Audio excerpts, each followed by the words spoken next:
Stephen A., is CP3 enough for the Rockets to win the chip? I believe he is. I believe he is if things stand as presently constructed, meaning that LeBron James doesn't join the Warriors or something like that happening. I think that as teams stand pat right now, I could see the Houston Rockets winning the World Championship next year. I got a lot of love for James Harden, got a lot of love for CP3 and what they bring to the table, even though I was of the mindset that Golden State would have still found a way to win the championship this year.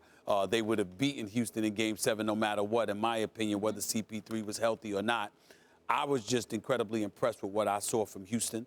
I am of the mindset that Houston, as presently constructed, I think they come back next year even hungrier. I think if they were healthy, with CP3 healthy, I think they could win the chip. I don't think they need to make changes. That's not to say you turn it down. If you have LeBron wants to come, you don't turn him down. You take it and you run with it because they clearly win the championship with LeBron. But even if you don't get him, if they can stay healthy, it's a big if, I understand that, but I'm just assuming. I'm not taking into account injuries, Max, because we all understand if you're injured, you go down, that's that. But if you're healthy, your game and what you bring to the table, I believe Houston could win the championship as presently constructed with CP3 leading the way. The thing about injuries, though, is some guys are more prone to them than others. The past can be prologue, so you do have to take that into account. And furthermore, if someone is off the court, have you given yourself the best chance, nevertheless, to win? So the question is, do the Rockets have enough? Look, when you get to a Game 7, when you're up 3-2, first of all, you got Golden State facing elimination, and eventually you get to a Game 7. And in that Game 7, your second best player, one of your two best players, can't play.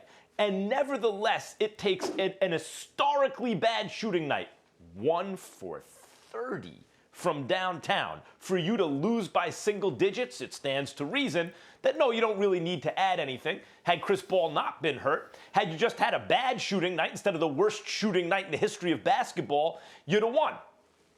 Not quite. The fact of the matter is Chris Paul was hurt, and they did go 1 for 30 from downtown. At a certain point, was it 0 for 27 from downtown? I don't think those two things are unrelated. I think Chris Paul not being on the court had a psychological impact on the team. After all, a team known for its shooting prowess, built to take those shots, hit 1 out of 30 of them. So, Stephen A., I spoke to my father, the shrink, and I said, Dad, what do you think's going on psychologically with this team? Do you think it is psychological?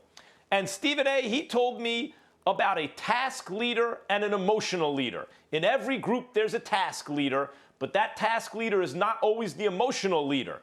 And I think what happened to the Rockets is the task leader was available, James Harden. The emotional leader was not. And without their emotional leader, the group couldn't function. So how does this all relate to what the Rockets need? The Rockets don't need anything major. Of course, as you say, Stephen A., if they get LeBron, great. Who's not taking LeBron on any team in the history of basketball? It makes them better, and clearly, I believe if they have LeBron, they're going to destroy everybody. But they don't need LeBron. They do need a very subtle adjustment to that roster. They need to find another player who is capable of being the emotional leader of that team in Chris Paul's absence. So, Stephen A., injury does play a factor because he hasn't been available at times, late in seasons, in playoffs, because of injury. If Chris he's Paul, healthy, that is. Doesn't mean you got to make a major overhaul. If he's healthy, is he enough? Yes, I believe they can beat Golden State if Chris Paul's on the court. But in terms of their roster, they need a subtle tweak, which is to find a player capable of playing significant minutes, even if it's off the bench, who can take Chris Paul's place emotionally on the team. They do that, I think they beat the Warriors.